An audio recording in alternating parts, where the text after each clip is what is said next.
देश के प्रधानमंत्री जी कुछ भी बोल सकते हैं और उन्होंने जो ये बात कहा ये उनका अहंकार और उनकी हताशा। आप इस चीज़ को देखेंगे कि जब कोई बीमार होता है ना तो ये कहता है नहीं मैं ठीक हूँ, मैं ठीक हूँ, मैं ठीक हूँ। उनको खूब अच्छे से पता है कि वो कितने कमज़ोर हो चुके हैं। वो जो कह रहे हैं कि मैं ही फहराऊँगा, डेमोक्रेसी में ये कोई व्यक्ति तय करता है कि आप देखिए कितना वो मानसिक रूप से परेशान हैं, मानसिक रूप से कितना हताश हैं कि इस तरह का वक्तव्य दे रहे हैं। वो भी कहाँ, लाल किले के प्राचीर जो मुगल शहंशाह शाहजहाँ के द्वारा निर्मित है, वहाँ से वो बयान देते हैं। ये तो जनता तय करती है ना रोशन जी, जनता तय करती है कि कौन झंडा फहराएगा और कौन झंडा नहीं फहराएगा। तो हताशा में दिया गया बयान है, परेशानी में दिया, बौखलाहट में दिया गया ये और डर में दिया गया ये बयान को। नमस्कार, आप देख रहे हैं dailyBihar.com और मैं हूं रोशन झा।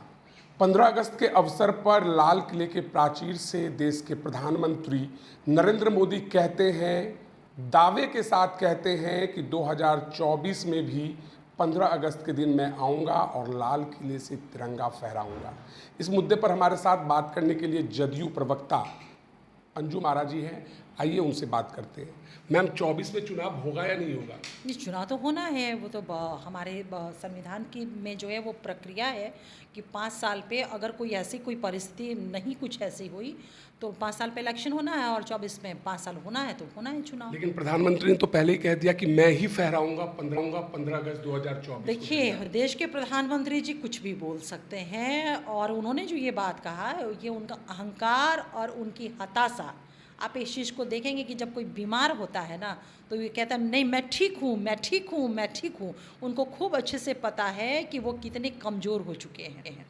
तो हताशा में वो जो कह रहे हैं कि मैं ही फहराऊँगा, डेमोक्रेसी में ये कोई व्यक्ति तय करता है कि आप देखिए कितना वो मानसिक रूप से परेशान हैं, मानसिक रूप से कितना हताश हैं कि इस तरह का वक्तव्य दे रहे हैं। वो भी कहाँ, लाल किले के प्राचीर जो मुगल शहंशाह शाहजहाँ के द्वारा निर्मित है, वहाँ से वो बयान देते हैं।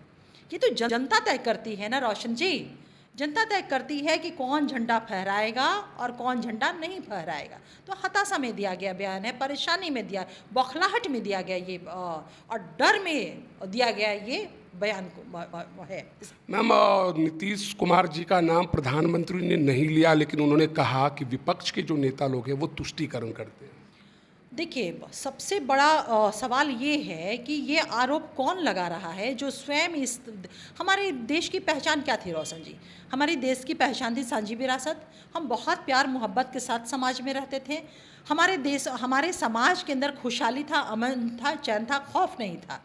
लेकिन आप भी इस बात से नहीं डिनाई करेंगे कि कहीं ना कहीं आज हमारे समाज में एक नफ़रत का भाव है, उन्माद का भाव है, कहीं ना कहीं हम सहमे हुए हैं, डरे हुए हैं।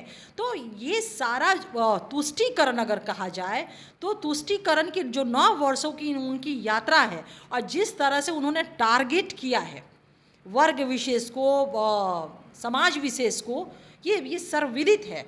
जिस तरह से टारगेट करके उन्होंने तुष्टीकरण करने का प्रयास किया है और उसका लाभ भी वो लिए हैं, तो सबसे बड़ा तुष्टीकरण का अगर कोई चेहरा है तो वो श्री नरेंद्र मोदी जी हैं। प्रधानमंत्री का यह भी आरोप है कि विपक्ष, चाहे वो महागठबंधन हो या इंडिया गठबंधन, वहाँ वंशवाद का बोलबाला है। अरे वंश बिल्कुल शर्म नाम की इनके अंदर चीज़ नहीं है। खुद ही आकंठ तक जिस चीज़ में डूबे हुए हैं ना उसकी ये चर्चा कर बैठते हैं और उसके बाद वहाँ से दुम दबा करके निकलते हैं। जब हम लोग आईना दिखाते हैं कि देखिए कितना बदसूरत शकल है आपका, वंशवाद की जब आप बात करते हैं, भ्रष्टाचार की बात करते हैं तो अपने शकल को देख लीजिए कितना बदसूरत है। वंशवाद पे ये बात करते हैं। सबसे ज़्यादा अगर वंशवाद वाले चेहरे अगर हैं तो भारतीय जनता पार्टी में है। ये तो ये नहीं है कि ये कोई तथ्य की मैं बात कर रही हूँ, ये डाटा है इसका। दूसरी चीज़, शर्महीनता की प्रकाष्ठा यहाँ पे है कि अगर वंशवाद पे आप बात कहते हैं तो फिर चुन चुन करके दूसरे दलों से वही चेहरे क्यों लिया आपने जो वंशवाद का चेहरा है? इनके कैबिनेट मिनिस्टर ज्योतिरादित्य सिंधिया किस चीज़ के परिचायक हैं? वो वंशवाद के चेहरा है कि नहीं? कांग्रेस से तोड़ करके वो अपने में लाया कि नहीं? दूसरी अनुराग ठाकुर कौन है? मैं पूछती हूँ कि चिराग पासवान वो चेहरा किस चीज़ को इंडिकेट करता है? वंशवाद को नहीं इंडिकेट करता है तो किसको करता है ये?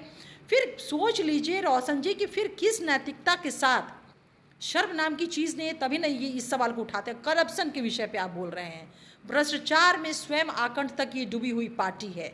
आप जिस नेता को, जिस पार्टी को, एनसीपी को आप 4 दिन पहले कहते हैं भोपाल में कि 70,000 करोड़ का घोटाला इसने किया है, 4 दिन के बाद अजीत पवार, छगन भुजबल, हेमंत विश्व शर्मा कौन है, सबको अपने दल में मिला करके लोटस लॉन्ड्री में डाल करके नीट एंड क्लीन करके साबित कर देते कि सब स्वच्छ हो गया। ऐसा कहीं होता है क्या? भ्रष्टाचार जैसे विषय, वंशवाद जैसे विषय पे एक लंबी फहरिस्त है। और मैं यही कहूँगी कि बीजेपी के पास और देश के प्रधानमंत्री के पास मोरल नहीं है कि इस विषय पे वो बोले। उनके चेहरे बहुत बदशक्ल हैं, बहुत बदसूरत हैं इन विषयों को लेकर के। नीतीश कुमार जी आज दिल्ली गए हैं केजरीवाल जी से मिलने, आखिर प्लान क्या है? नीतीश पीएम मटेरियल बनने वाले हैं? देखिए, माननीय मुख्यमंत्री जी दिल्ली गए हैं, लेकिन उनके प्रस्तावित प्रोग्राम्स क्या है उसकी ऑफिशियल जानकारी हम लोगों को नहीं है। लेकिन ये तो स्पष्ट है कि जो इंडिया का लक्ष्य है, इंडिया का जो टारगेट है, जब दोनों शीर्ष नेता गए हैं, मिलेंगे तो इस पे जरूर विमर्श तो होनी ही होगी। ये थी जदयू प्रवक्ता अंजुम आरा जी, जिन्होंने साफ कर दिया है कि 2024 के लोकसभा चुनाव में इंडिया गठबंधन की जीत लगभग तय है। बहरहाल इस वीडियो में इतना ही। अगर आप हमारा यह वीडियो यूट्यूब पर देख रहे हैं तो सब्सक्राइब करें, अगर फेसबुक पर देख रहे हैं तो हमारे पेज को लाइक करें। एक बात और, कमेंट करके हमें